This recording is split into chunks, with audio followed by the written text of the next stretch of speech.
설레이는 마음으로 직장에 가서 열심히 일하고 싶은 그런 마음이 있으시죠?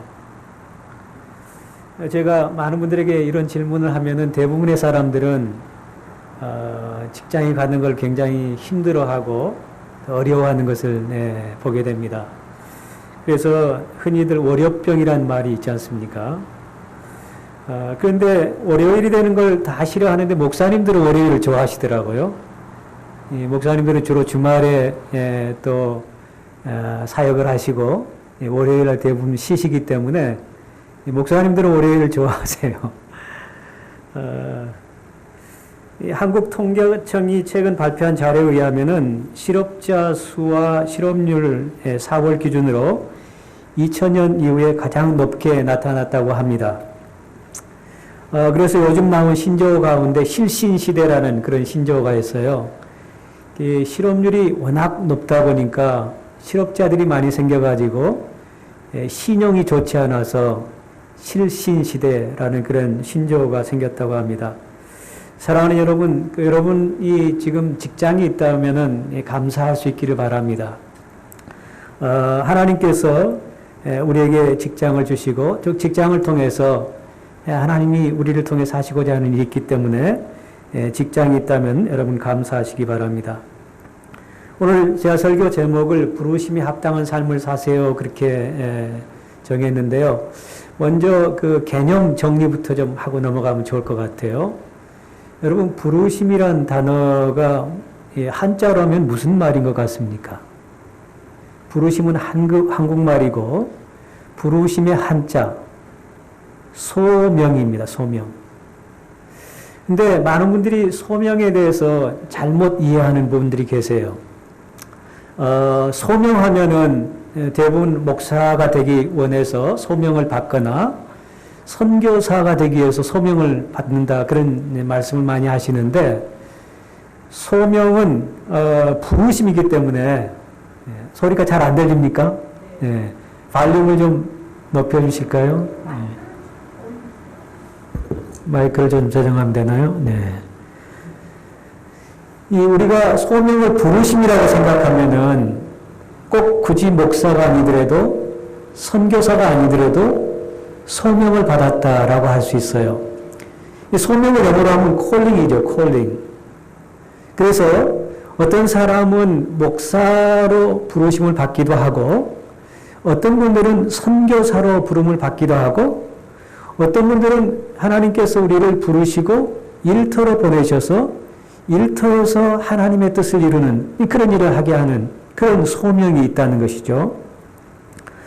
그 복음성가 가운데 그런 복음성가가 있죠. 나를 지으신 이가 하나님, 나를 부르신 이가 하나님, 나를 보내신 이가 하나님, 나의 나 된 것은 다 하나님의 은혜로다. 여러분, 누가 우리를 지으셨습니까? 하나님께서 우리를 지으셨습니다.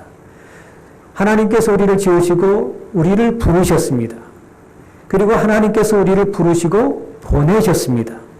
그래서 어떤 사람은 선교지로 보냄을 받기도 하고, 어떤 사람은 목회지로 부름을 받기도 하고, 또 여러분들 대부분은 직장으로 부름을 보내심을 받기도 한 것입니다. 제가 전에 저희 동네 세탁업을 하시는 그 가게를 제가 가끔 빨랫감을 가지고 이제 맡기고 찾아오고 그러는데요. 이 세탁소 운영 시간을 보니까 아침 7시부터 저녁 7시까지예요. 하루에 12시간을 그 가게에서 보내시는 거예요. 또 식당 운영하시는 분들도 보니까 보통 하루에 10시간을 일을 하세요. 그렇게 본다면은 인생의 3분의 1 이상을 일터나 가게에서 보낸다는 결론이 나오죠. 그래서 우리 그리스도인들은 그 많은 시간을 가게나 일터에서 보내는데, 그리스도인으로서 어떤 자세로 그 일터에 임해야 될 것인가, 어떤 자세로 임하는 것이 하나님의 부르심에 합당한 그런 삶을 사는 것인가를 한번 생각해 보기를 원합니다. 특별히 세 가지 M자로 시작하는 단어를 가지고 오늘 말씀을 여러분과 나누기를 원합니다. 우리가 잡을 갖는 것은, 직업을 갖는 것은 왜 직업을 갖죠? 돈을 벌기 위해서 직업을 갖습니다. 첫 번째 M자는 money입니다. 뭐니 해도 money. 우리가 직업을 갖는 이유는 이 돈을 벌기 위해서 직업을 갖습니다. 데살로니가 후서에 이런 말씀이 있습니다. 일하기 싫거든 먹지도 말라. 이 말씀은 육신적으로나 지적 장애가 있어서 부득이하게 일을 할 수 없거나 직업을 갖기를 원하는데 찾지 못한 자들에게 하신 말씀은 아닙니다. 바울이 이 말씀을 한 것은 데살로니가 교회 성도들 가운데 예수 그리스도께서 곧 재림하신다는 그런 생각을 가지고 예수님이 재림하는데 일할 필요가 뭐 있느냐. 그래서 일을 안 했던 사람들을 향해서 하신 말씀이거든요. 근데 우리 모두는 잡이 있어야 됩니다. 그래서 돈을 벌어야 됩니다. 이 돈을 벌어야 먹고 살 수 있잖아요. 그리고 자녀들이 있다면 자녀들을 교육시킬 수 있잖아요. 그리고 몸이 아프면 병원에 가서 치료를 받을 수 있잖아요. 그렇기 때문에 우리에게는 머니를 벌기 위해서 잡이 필요한 것입니다. 일터에서 머니를 벌기 위해서 열심히 일하는 여러분 될 수 있기를 간절히 축원합니다.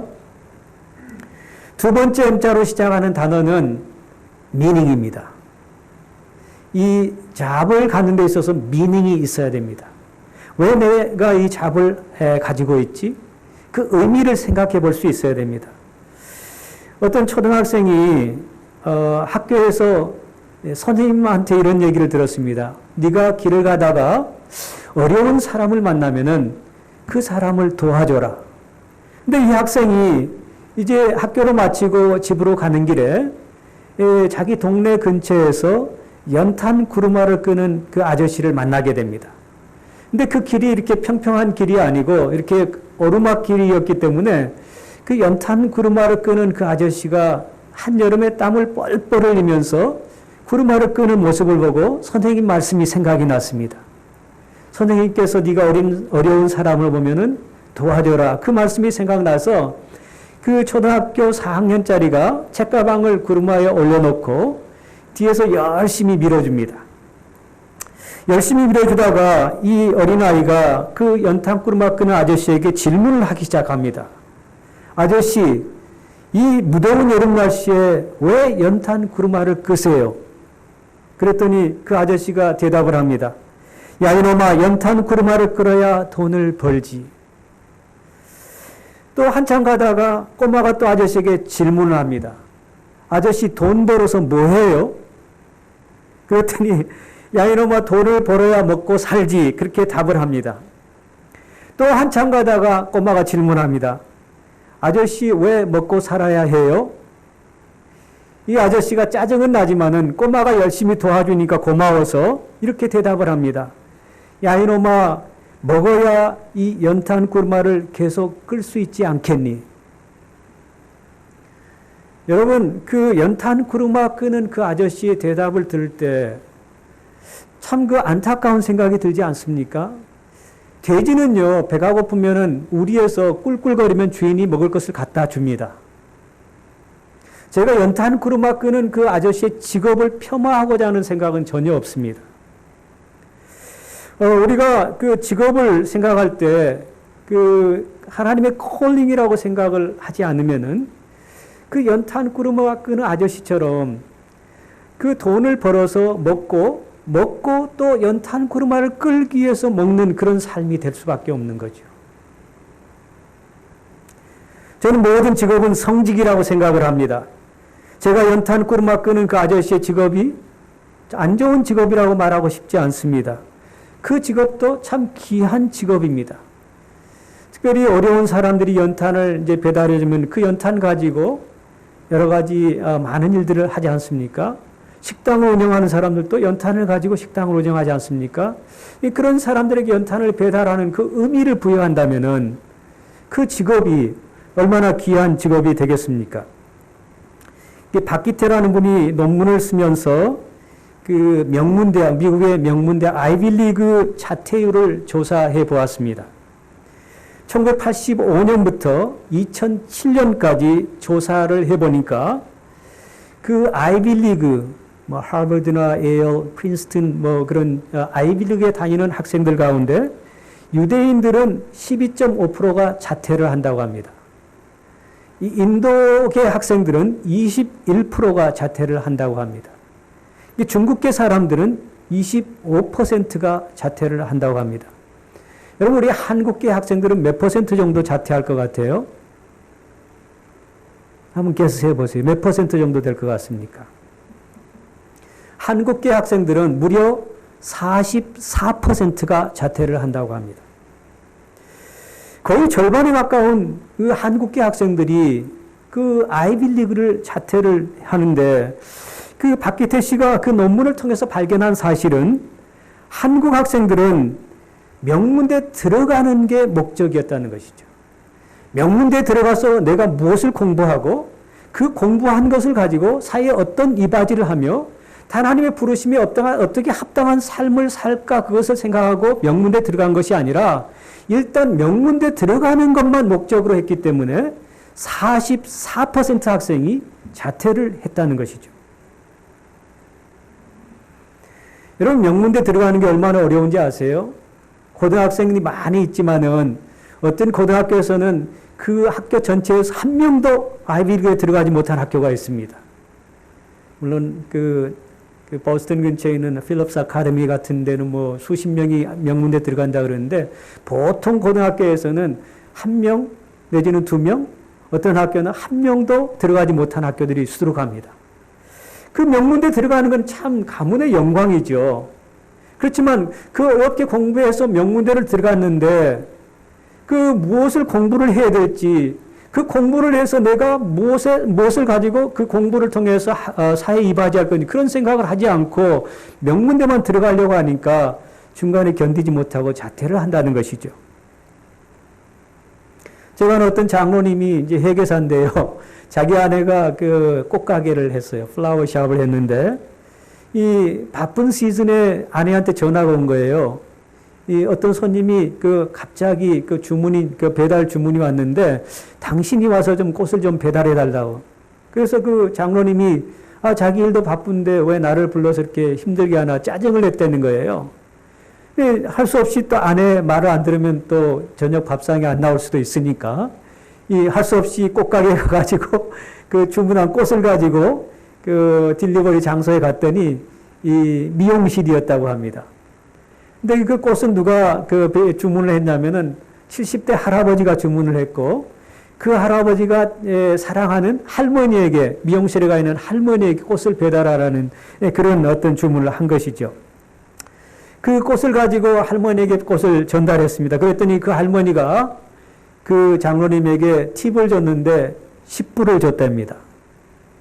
그래서 장로님이 그 10불을 가지고 뭘 할까 생각하다가 제3세계에 있는 가난한 아이들을 돕겠다는 그런 생각을 했다는 거예요.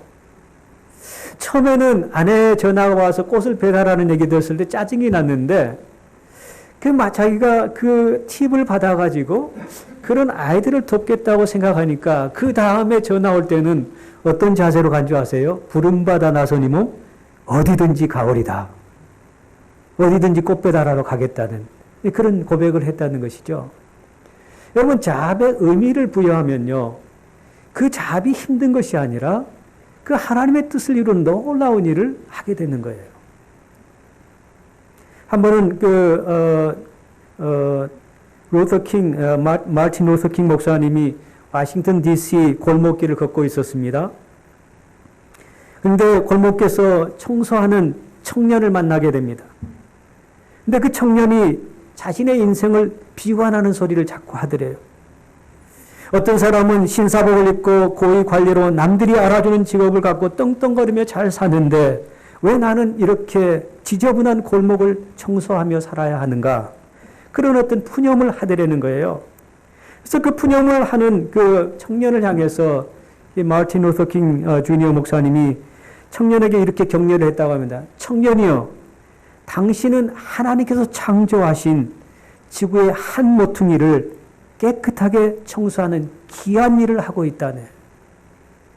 하나님의 창조물을 보존하는 귀한 일을 하고 있다네.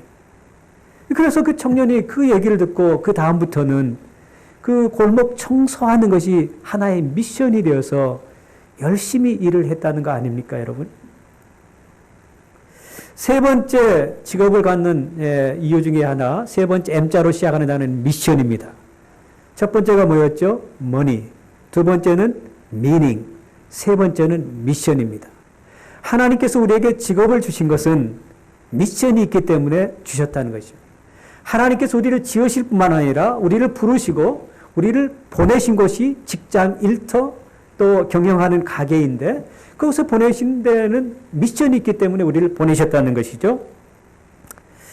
제가 옛날에 그 중고등부 전도사였을 때, 그 고등학교 9학년 여학생이 있었는데, 그 여학생은 참 귀한 여학생이 저에게 많은 것을 가르쳐 줬어요. 미국이 좋은 선교지라는 것도 가르쳐 줬고요. 그 학생이 나중에 그 의사가 되기 위해서 의과대학을 가게 됩니다. 나중에 의과대학을 잘 마치고 이제 소아과 의사가 됐는데요. 이 의과대학 다니는 도중에 그 케냐 미션 출입을 갔어요.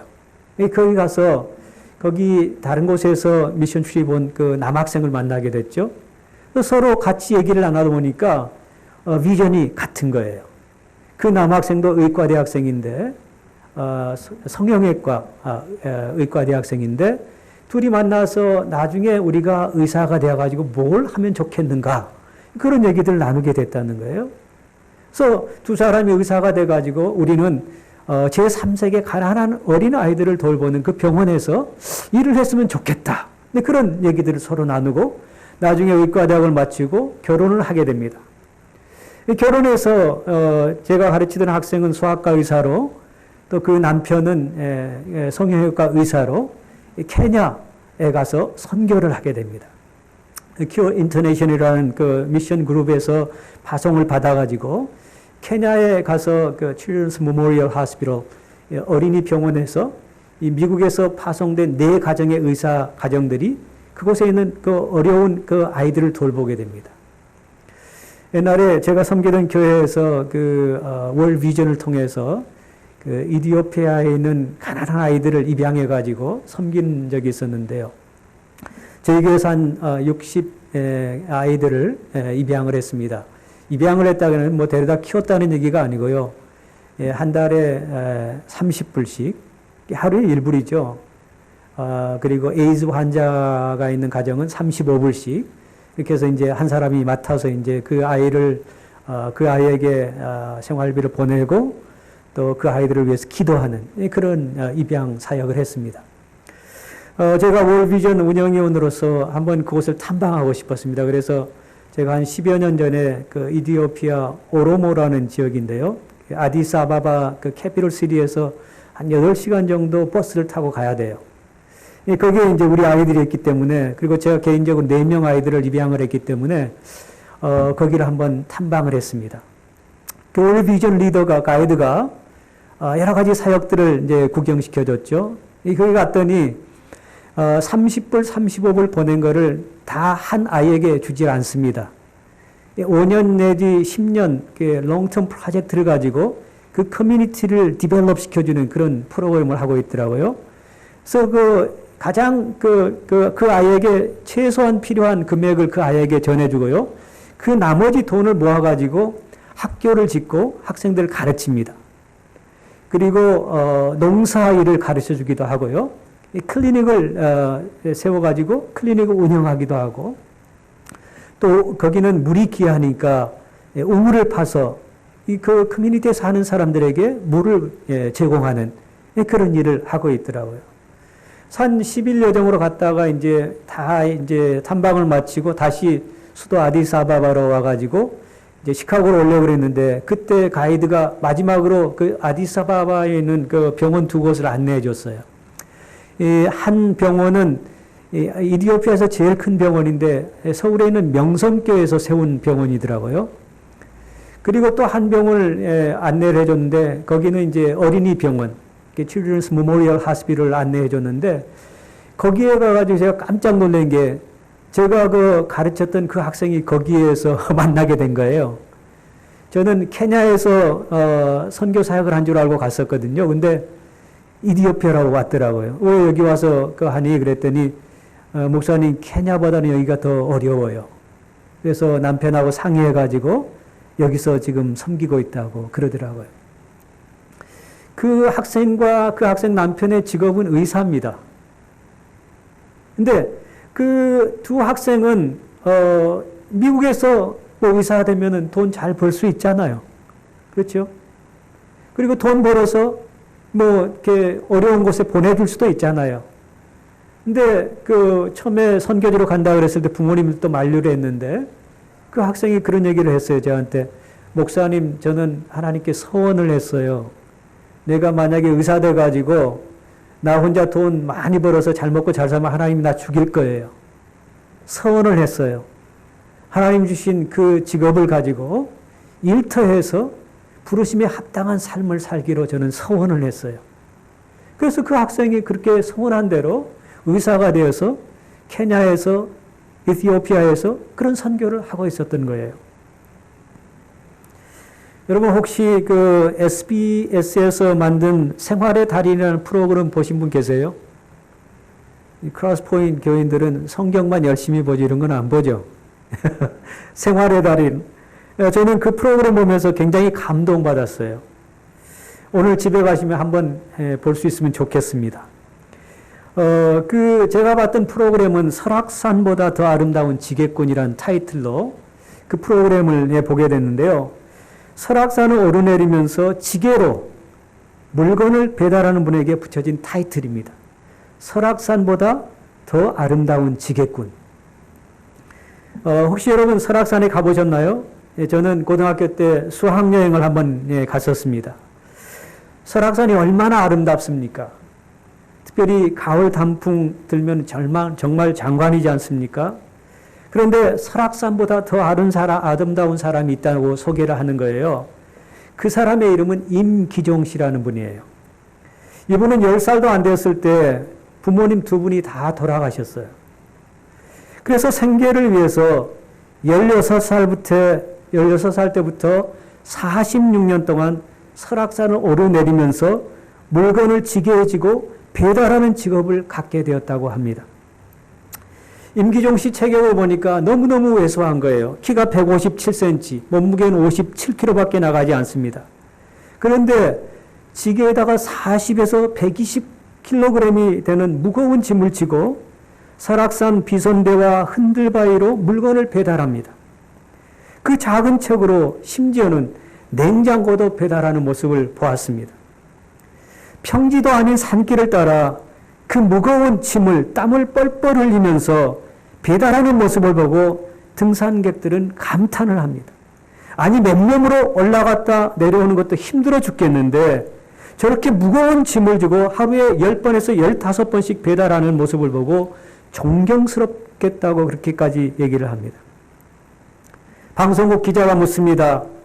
임 선생님, 그렇게 무거운 짐을 평지도 아닌 산에 매일같이 배달하는 것이 힘들지 않으세요? 그분의 대답이 이렇습니다. 누구나 다 탤런트 하나씩은 가지고 있잖아요. 저는 이 일이 재능이라고 생각하고 열심히 일합니다. 처음에는 먹고 살기 위해서 했는데 하다 보니까 적성에 맞더라고요. 나에게 좀 천직이라고 생각하고 배달하니까 행복하던데요. 그는 결혼해서 아내와 아들이 있는데 아내도 아들도 지적 장애를 가지고 있더라고요. 그런데 그 힘든 일을 마치고 집에 가서 아내를 챙겨주고 아들을 돌보는 모습이 또 행복해 보였습니다. 그리고 그분은 어렵게 번 돈으로 쌀과 생필품을 사서 10년째 어려운 독거 노인들을 친부모처럼 돌보고 있더라고요. 기자가 은퇴하면 어떻게 사실 겁니까? 그랬더니 자기 부모님 연세하고 비슷한 그런 독거 노인을 자기 부모님처럼 모시고 살고 싶다고, 그게 은퇴 후에 그렇게 살고 싶다고 자기 은퇴 후의 계획을 얘기하더라고요. 오늘 말씀에서 그리스도인에게 하나님께서 이렇게 권면합니다. 무슨 일을 하든지 죽게 하듯 하라. 따라서 한번 해보실까요? 무슨 일을 하든지 무슨 일을 하든지 마음을 다하여 죽게 하듯 하라. 오늘 이 말씀을 저는 묵상할 때마다 제가 섬겼던 그 교회 성집사님이란 분이 계셨는데 그 내외가 생각이 납니다. 남편이 일본 식당에서 그 수시맨으로 수시를 만드는 일을 하셨고 아내는 네일 가게를 운영하는 그런 부부였습니다. 두 분 다 일터에서 굉장히 바쁘고 힘들게 살아가는 분들입니다. 그런데 이분들이 교회를 섬긴 일에 헌신한 분들입니다. 어느 정도 헌신하냐면요. 남편 집사님은 가게 끝나고 집에 오면 11시 반이 됩니다. 그리고 씻고 또 잠을 자는 시간이 거의 1시쯤 될 것입니다. 그런데 이 두 부부가 매일같이 새벽 예배를 나오는 거예요. 저도 때로는 피곤하잖아요. 새벽 예배 안 갔으면 좋겠는데 이 두 부부 때문에 안 나갈 수가 없는 거예요. 매일같이 새벽 예배를 나와요. 그냥 새벽 예배가 저희 교회는 화요일부터 토요일까지 있었는데요. 성집사님 부부는 비가 오나 눈이 오나 한 번도 빠지지 않고 새벽 예배를 나옵니다. 물론 성집사님 댁이 그렇게 멀진 않아요. 10분 거리니까 교회에서는 가깝기도 하고 또 그 두 분들이 교회를 사랑하는 마음이 있기 때문에 열심히 나옵니다. 새벽 예배만 나와서 예배만 드리고 하는 게 아니라 새벽 예배 시작하기 전에 불을 다 켜는 일을 그 두 부부가 하고요.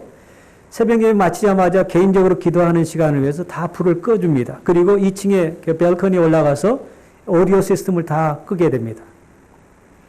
그리고 매주 수요일 날은 새벽 예배를 마치고 화장실 청소를 합니다. 저희 교회가 화장실이 3개가 있거든요. 3군데가 있는데 이 3군데를 매주 수요일마다 두 부부가 그냥 대충 하는 것이 아니라요. 약품을 가지고 와서 아주 깨끗하게 이 화장실 3군데를 청소를 해놓고 갑니다. 그래서 제가 성집사님한테 성집사님 이 잠도 제대로 주무시지 못하고 이 새벽 예배 나오셔서 또 예배만 드리고 가셔도 되는데 이렇게 힘들게 하세요. 너무 힘들면 하지 않으셔도 됩니다. 그랬더니 성집사님이 하신 말씀이 목사님 그런 말씀 하지 마세요. 제가 타주 있을 때 청소 잡을 했기 때문에 제가 잘할 수 있는 것은 청소밖에 없습니다. 그래서 저는 하나님 주신 그 탤런트를 가지고 교회 청소하는 게 그렇게 즐겁습니다. 그 두 분, 이제 그 성집사님이 2년 전에 다니던 직장의 그 일본 식당이 이 건물을 팔게 됐는데 거기서 더 이상 일할 수 없게 돼가지고 테이블 8개 정도 되는 작은 일본 식당을 사게 되었습니다. 오픈할 때 제가 이런 권면을 했습니다. 그 식당 오픈하우스 할 때 오픈하신 것 진심으로 축하드립니다. 이제 사장님이 되셨네요. 사장님 되신 것 진심으로 축하드립니다. 제가 권면하면서 이렇게 질문을 했습니다. 성집사님 가게 시작하면 손님들이 구름대처럼 몰려들까요? 아마 그렇지 않을 가능성이 훨씬 더 높을 것입니다. 때로는 손님이 한 사람도 없을 때도 있을 것이고 때로는 한두 사람이 있을 때도 있을 것이고 어려울 때가 많이 있을 것입니다. 요즘처럼 경기도 어렵고 일식집이 너무 많아 경쟁이 너무 심해서 손님이 거의 없을 때가 많이 있을 것입니다. 그러면 어떻게 하시겠습니까? 이렇게 하시면 좋겠습니다. 골로새서 3장 23절 말씀. 무슨 일을 하든지 마음을 다하여 죽게 하듯 하라. 이 말씀을 우리 성집사님께 제가 드립니다. 집사님이 이 가게를 인수해서 손님 한 분 한 분을 죽게 하듯이 한번 해보십시오. 성집사님이 매일같이 새벽에 나와 교회를 섬기고 주님을 섬기는 일 쉬운 일 아닙니다. 대단한 헌신이 필요한 것입니다. 그러니 가게를 운영할 때 교회에서 주님을 섬기는 것처럼 하십시오. 아니, 교회에서 섬기는 것 10분의 1만 하십시오. 가게에서. 그러면 잘 될 겁니다. 무슨 일을 하든지 마음을 다하여 죽게 하듯 해보십시오. 교회에서는 그렇게 열심히 섬겨도 돈 한 푼 주지 않지 않습니까? 그런데 가게에 오신 손님들은 음식을 먹고 돈을 내고 가는데 교회 와서 섬기는 것보다 더 잘해야 되지 않겠어요? 손님 한 사람 한 사람을 주님이 내 가게에 오셨다는 생각을 가지고 죽게 하듯 해보십시오. 성 집사님이 그 가게 인수해가지고 1년 동안은 엄청나게 힘들었습니다. 사람 구하는 것도 힘들고요. 손님도 거의 오지 않아서 힘들었습니다. 근데 그때마다 이 말씀을 기억하고, 그렇지. 무슨 일을 하든지 죽게 하듯 한번 해보자. 그래서 손님 한 사람 한 사람을 주님이 오신 것처럼 대접을 했다는 거예요. 그리고 어려운 사람이 오면은 또 그 막기 같은 것도 더 여유 있게 이렇게 서비스로 제공하고, 그렇게 하다 보니까 입소문이 나기 시작해가지고, 얼마 전에 만났는데, 목사님, 작년에는 재작년보다 조금 나아졌고, 작년보다 올해는 35% 손님이 많아졌어요. 기대해 주셔서 고마워요. 저 기도 안 했거든요. 정말 하나님 말씀대로 그렇게 한번 해보라 그랬거든요. 성집사님, 무슨 일을 하든지 죽게 하듯이 해보십시오. 하나님께서 집사님에게 주신 미션입니다. 그래서 집사님이 그렇게 해서 하나님이 또 이렇게 집사님을 도와주시고 많은 손님들을 보내주시게 된 것입니다. 교회에서 헌신적으로 섬기는 형제가 목사님을 찾아와 이렇게 말했다고 합니다. 목사님, 요즘에는 언제든지 어디서든지 성경을 읽을 수 있어서 너무 좋습니다. 직장에서도 마음대로 성경을 볼 수 있어요. 정말 하나님의 은혜입니다. 이 얘기를 들은 목사님이 이렇게 반문했다고 합니다. 아니, 회사가 그걸 다 허락하시나요? 사장님이 독실한 크리스천인가 보네요. 그랬더니 형제님, 그건 아니고요. 요즘에는 책상마다 컴퓨터가 있잖아요. 그 컴퓨터에 성경 프로그램을 깔아놓으면은 일하는 시간에도 얼마든지 성경을 볼 수 있어서 좋다는 거예요. 그 교회의 말을 듣고 목사님이 정중하게 이렇게 얘기했습니다. 형제님, 그건 아닌 것 같습니다. 회사에서의 시간은 내 시간이 아닙니다. 하나님께서도 그 시간은 빼앗지 않으시는 회사의 시간입니다. 그건 엄밀히 말하면 임금을 도둑질하는 것입니다. 일한 만큼 임금을 받아야 되는데 그 일해야 하는 시간에 그 컴퓨터를 통해서 성경을 보는 것은 하나님도 원하시지 않고 사장님도 원하시지 않는 일입니다. 회개하세요. 그런가 하면 이런 흐뭇한 이야기도 있습니다. 어느 회사 사장님이 목사님께 전화를 해서 이런 부탁을 했다고 합니다. 목사님, 우리 회사에 5명 정도 일할 사람을 찾고 있습니다. 혹시 그 교회에 출석하는 교인들 가운데 우리 회사에서 일할 사람을 추천해 주시면 감사하겠습니다. 우리 회사에 그 교회에 출석하는 사람이 있는데 회사 분들이 다 칭찬을 하고 일도 아주 성실하게 합니다. 그 교회에 출석하는 교인이나 누구나 다 그렇게 열심히 하겠죠? 그러니 목사님께서 그 교회에 출석하는 교인들 5명을 추천해 주세요. 그런데 문제는 그게 실제 상황이 아니고 꿈이었어요, 꿈. 사랑하는 성도 여러분, 하나님께서 우리를 지으셨습니다. 하나님께서 우리를 부르셨습니다. 하나님께서 우리에게 소명을 주셨습니다. 그리고 하나님께서 우리를 보내십니다.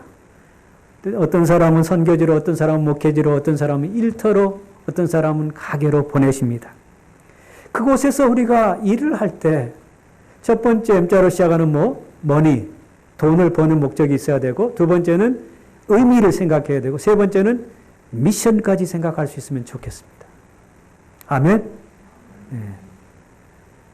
만약에 우리가 잡을 그 세 가지를 생각하면서 감당할 수 있다면은 그것이야말로 하나님께서 우리를 부르신 목적이 되고 하나님께 영광이 될 뿐만 아니라 많은 사람들에게 기독교인은 뭔가 다르구나. 그 믿지 않는 사람들이 그 모습을 보고 하나님을 간증하는 역사가 일어날 것입니다.